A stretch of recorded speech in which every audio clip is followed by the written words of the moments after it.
Well, everyone, it's about that time I finally came to reviewing to finally reviewing the How to Train Your Dragon animated series, or DreamWorks Dragons as many people like to call it. But anyway, coming up with this review wasn't exactly easy, as it is divided into three sections. You have Riders of Berk, Defenders of Berk, and Race to the Edge. But I'm gonna call the whole show DreamWorks Dragons, as Race to the Edge is pretty much a continuation of the first two seasons. So anyway, let's get started. So what is the plot about this show, you ask? So the plot takes some, although I'm describing the events of the first season and onwards.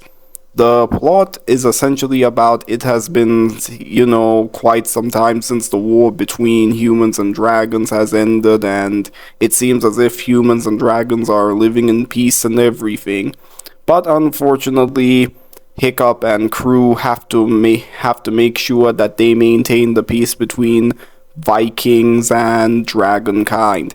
I just really loved how this show manages to bridge the gap between the events of How to Train Your Dragon 1 and How to Train Your Dragon 2 and everything. So I'm just gonna brush through, should I say, the first two seasons before I finally make it to the to the great show that is Race to the Edge and everything. Riders of Berk pretty much takes place a few months just after the events of, should I say, the movie and everything, and where Hiccup is trying his best to ensure that there's peace between Vikings and between the people of Berk and the dragons and everything. Season 1 was mostly episodic and whatnot, and to be fair, in the early episodes, they pretty much rehashed a lot of stuff from the first movie and everything. I'm not saying that season 1 is a bad season, but episodes just fell flat and whatnot. They didn't really explore that much characters and everything. Mildew, the complainant of the day, as Gobble liked to call him, wasn't really exactly the most likable character and everything.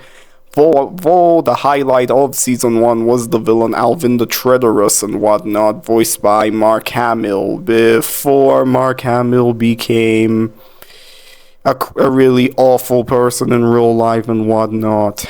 And of course, should I say, season 1 eventually,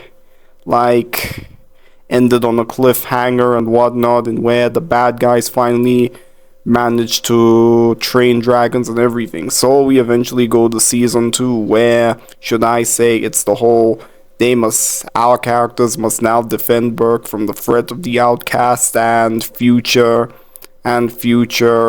adversary Dagger and everything. Yeah, we are also introduced to so many numerous plot points, like an episode that contained Hookfang dying and Snotlout breaking down into tears and whatnot, and desperately trying to save Hookfang and everything.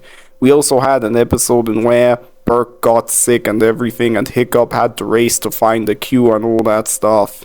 And then we eventually cut to the final episode, in where, should I say, Dagger puts everyone in danger and whatnot, and of course, should I say, Hiccup and crew have to, work with the outcasts and everything in order to stop Dagger the Deranged and all that stuff. So anyway, those were the first two seasons I reviewed of the show. Not exactly the best and not exactly the worst, but they were still good for what they were in their own merits. You can really tell that I was quickly brushing through the first two seasons, because the first two seasons didn't really have that much to offer in the way. Granted, they're not bad seasons, but they're pretty good in their own right and everything. Now let us start with Race to the Edge Season 1, or as I like to call it, How to Train Your Dragon. DreamWorks Dragons Race to the Edge.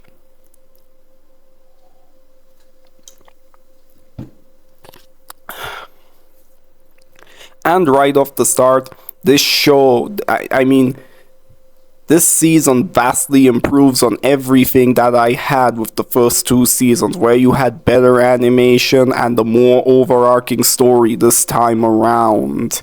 And we finally get to see what the characters do throughout the show, and where they find this artifact by the name of the Dragon Eye that reveals the secrets of dragons and everything.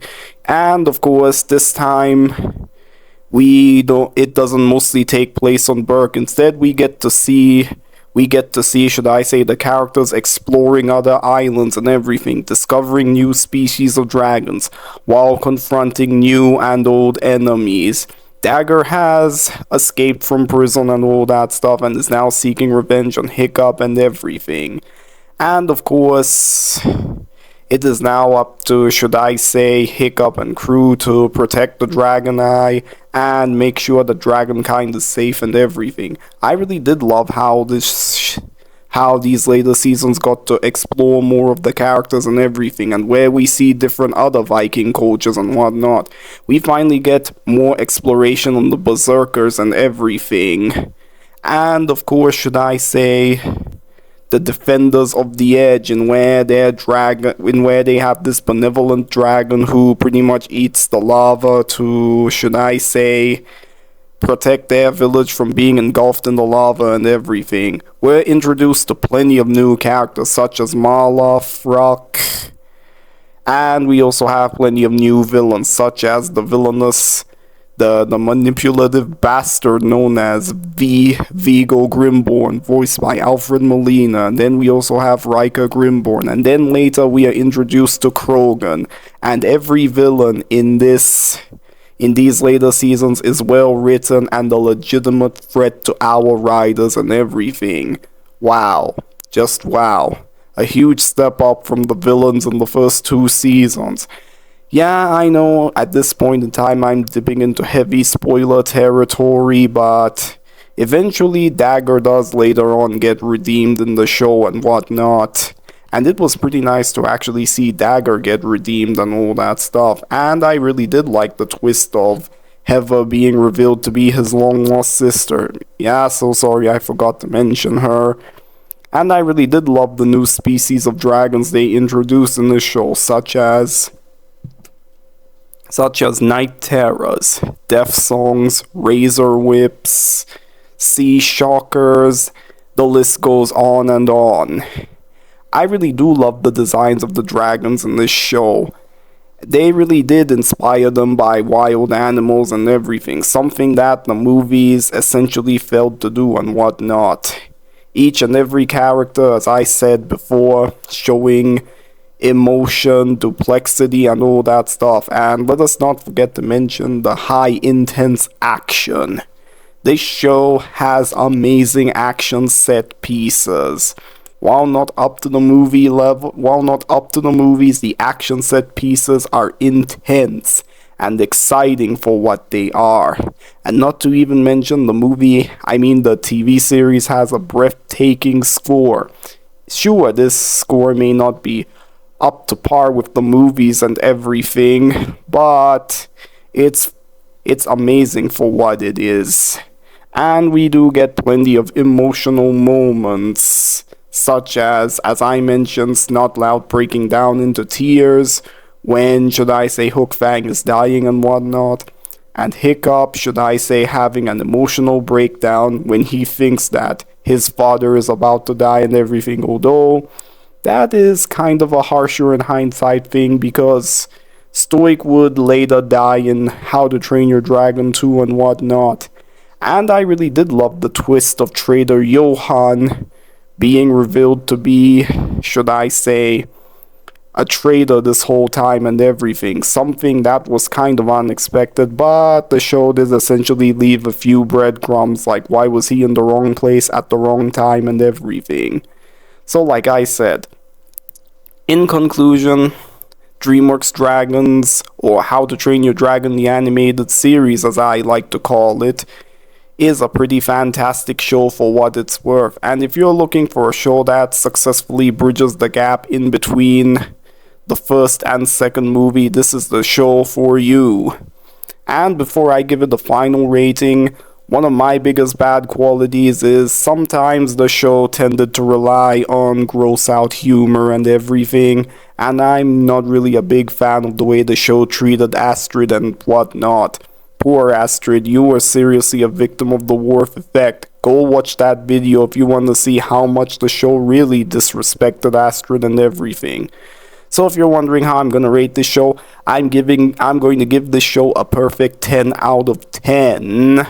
And I highly recommend it if you want to see a show that bridges the gap in between the first and second films. So what do you guys think of DreamWorks Dragons? Let me know in the comments section below, and thanks for watching as always. Don't forget to subscribe if you want to see more content. Shadow Leon 659 signing out. Enjoy and have a happy new year. Goodbye and take care, everyone. Oh, and one more thing I forgot to mention in the show. The show also does explain how, should I say, Stoic the Vast met, should I say Skull Crusher and everything. And on top of that, the show also does explain how Gobber and Grump met each other and everything. Two amazing episodes that I recommend you highly watch and whatnot, because it finally answers those questions of where did they get their new dragons from and all that stuff. I just wanted to let you know. Sorry I forgot to mention that in the video. Until we meet again, guys. Bye bye.